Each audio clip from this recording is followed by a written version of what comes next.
Assalamualaikum warahmatullahi wabarakatuh. Halo Sobat Champion, kembali lagi bersama kita di Chemistry Fun, belajar kimia yang mengasihkan. Oke, kali ini kita akan belajar materi laju reaksi. Nah, sebelum ke apa sih laju reaksi, kita akan mengenalkan apa sih yang akan kita pelajari. Nah, kita akan belajar 3 subbab, di mana yang pertama ada pengertian laju reaksi, lalu yang kedua ada teori tumbukan, dan kemudian kita akan belajar mengenai faktor yang mempengaruhi laju reaksi. Oke. Nah, sebelum ke pengertian laju reaksi, teman-teman bisa amati nih kedua video ini. Oke.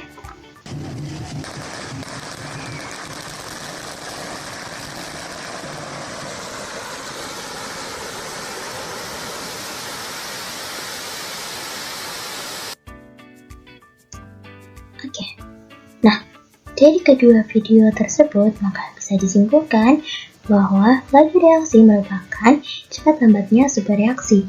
Nah, lebih lengkapnya, laju reaksi diartikan sebagai laju penurunan reaktan atau reaksi atau laju bertumbuhnya produk atau hasil reaksi. Nah, laju reaksi ini menggambarkan cepat lambatnya suatu reaksi kimia. Sedangkan reaksi kimia itu sendiri merupakan proses mengubah suatu zat atau reaksi ini jadi zat baru yang disebut sebagai produk. Nah, contohnya adalah ini. Ini ada reaksi A, kemudian dia akan bereaksi. Ada reaktan gitu ya, ada reaktan yang akan bereaksi akan menghasilkan sebuah produk, yaitu hasilnya adalah B. Seperti itu teman-teman. Nah, apa tadi laju reaksi ini adalah cepat lambatnya sebuah reaksi gitu ya. Dari kedua video tersebut kan kita bisa tahu nih, kalau petasan ini akan lebih cepat dibandingkan kita membakar sebuah kertas gitu ya teman-teman. Dan kita akan belajar teori tumbukan. Teori tumbukan ini ada dua teman-teman. Ada teori tumbukan efektif dan tumbukan tidak efektif. Nah, apa sih teori tumbukan efektif? Teori tumbukan efektif adalah tumbukan antar partikel reaktan yang menghasilkan sebuah reaksi. Sedangkan kalau tumbukan tidak efektif ini tidak menghasilkan sebuah reaksi gitu teman-teman. Nah, kita akan lebih jelasnya. Nah, ada gambar ini. Ini contohnya teman-teman. Yang A, dia disebut sebagai teori tumbukan yang tidak efektif, sedangkan yang B itu adalah tumbukan efektif. Bagaimana kita tahu? Jadi, kalau yang A ini, dia ada reaktan AA dan reaktan BB gitu teman-teman. Mereka saling bertabrakan nih. Nah, tapi kemudian hasilnya itu ternyata dia tidak menghasilkan produk teman-teman. Karena apa? Karena dia tidak bereaksi nih antara AA dan BB. Karena kan di sini reaktannya AA dan BB. Ketika bertabrakan, dia masih sama molekulnya yaitu AA dan BB. Makanya dia disebut sebagai tumbukan yang tidak efektif. Lain hal dengan yang gambar B ini teman-teman. Kalau gambar yang B ini dia bertabrakan nih. Kemudian molekul AA dan BB ini dia akan menghasilkan suatu produk baru nih teman-teman, yaitu AB dan AB gitu. Nah, ini yang disebut sebagai teori tumbukan yang efektif. Jadi apabila suatu reaktan bereaksi gitu ya, bertabrakan gitu, dia akan menghasilkan sebuah reaksi atau menghasilkan sebuah produk baru gitu ya teman-teman, yang akan disebut sebagai tumbukan yang efektif gitu. Nah, contohnya lagi. Nih, ada 3 gambar nih teman-teman.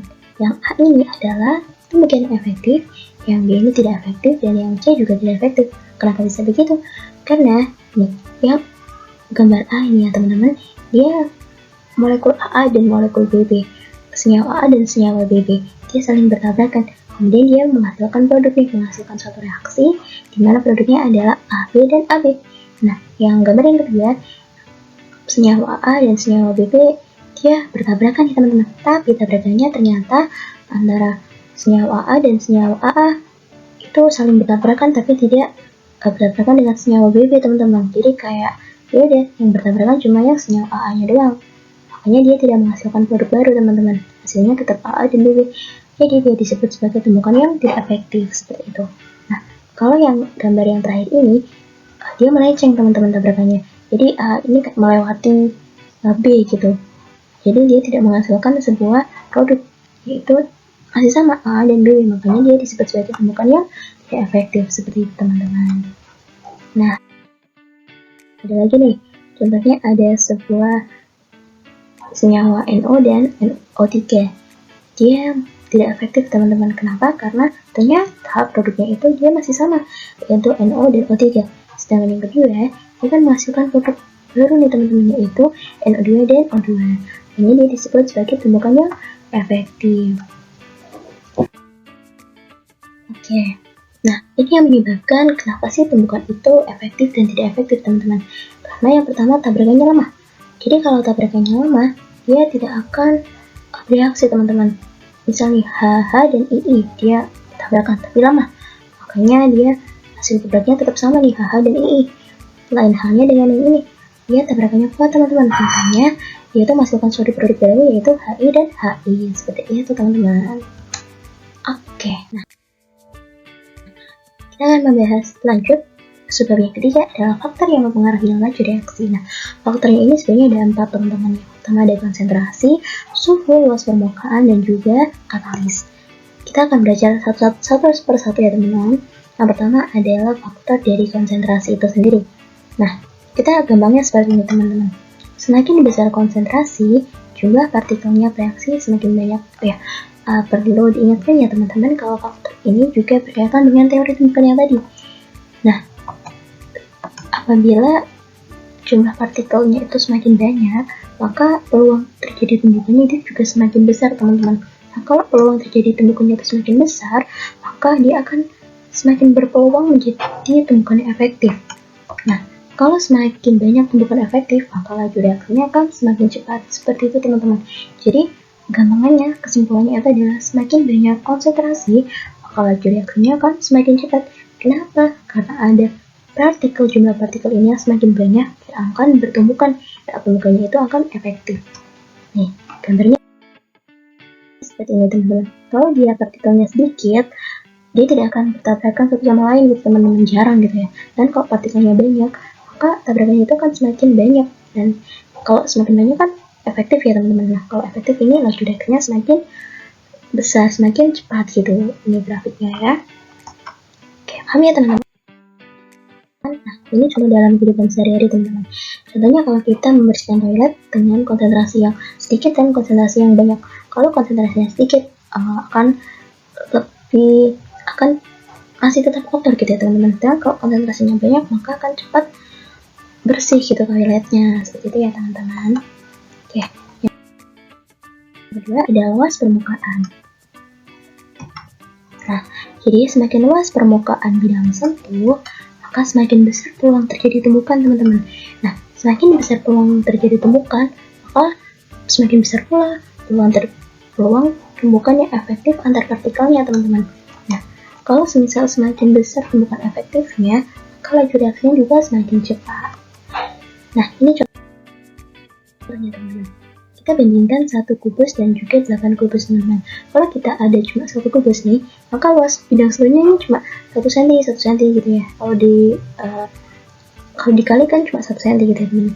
Tapi kita kalau bandingkan dengan kita potong-potong nih menjadi 8 bagian. Misal ini luasnya 0,5. Nah, 0,5 ini ada berapa? 8. 0,5 kali 8 akan berapa luasnya? Ya akan menjadi 4 cm gitu. Jadi maka luas bidang sentuhnya itu akan semakin banyak, semakin besar gitu ya teman-teman. Nah, ini contoh partikelnya. Kalau misal bidangnya tuh besar kayak gini ya teman-teman, partikelnya akan bertumbukan itu makin susah gitu teman-teman. Jadi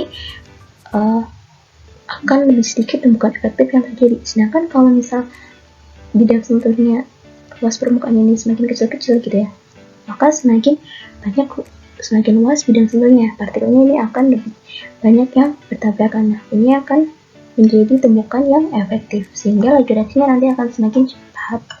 Contohnya seperti ini. Apabila kita membakar kayu yang ukurannya kecil, akan cepat habis gitu ya, akan cepat menjadi arang gitu. Sedangkan kalau membakar kayu dengan ukuran kayu yang lebih besar, akan lebih susah, akan lebih lama gitu ya.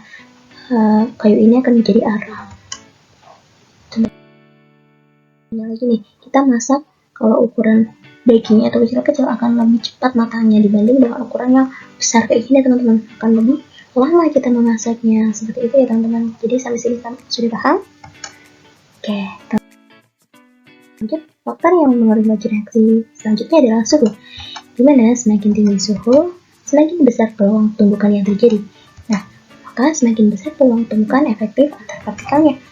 Jadi, laju reaksi juga akan semakin cepat. Kesimpulannya adalah semakin tinggi suhu, maka laju reaksinya juga akan semakin cepat.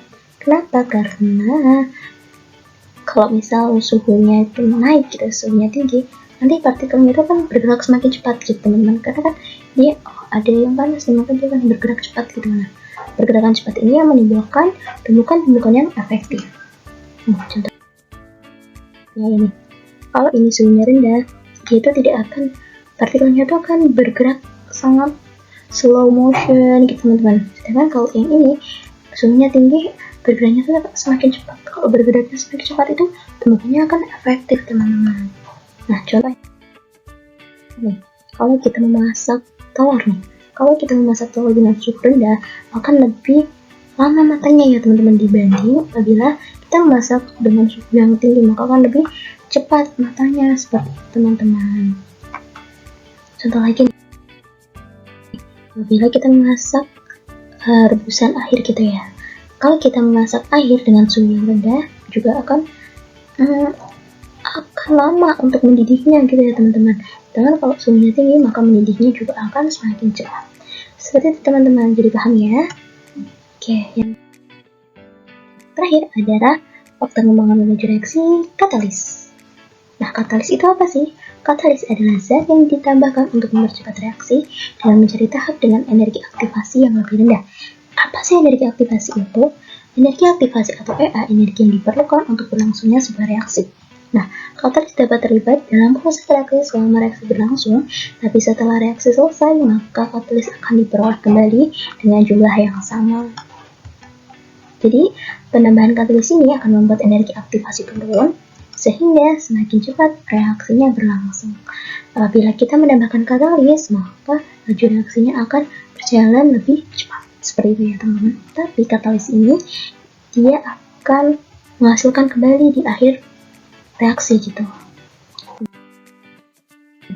tanpa katalis dan dengan katalis. Jadi katalis ini akan menurunkan energi aktivasi.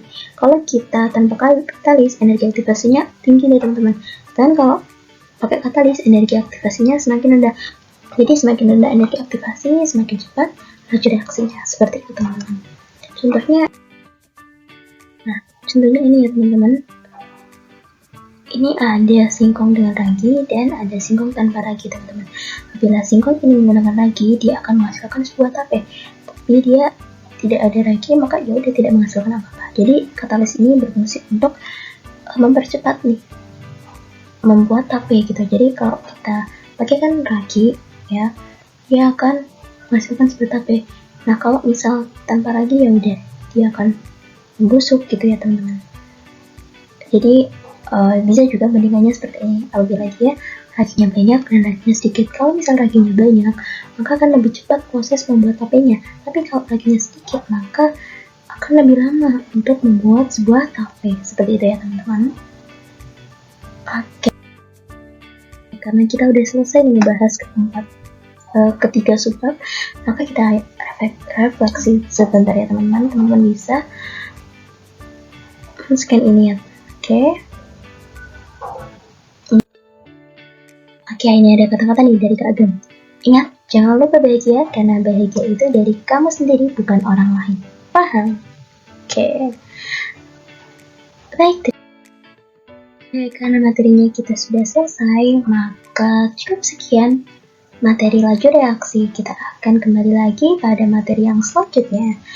Bye-bye, semoga bermanfaat. See you Sobat Cempan. Assalamualaikum warahmatullahi wabarakatuh.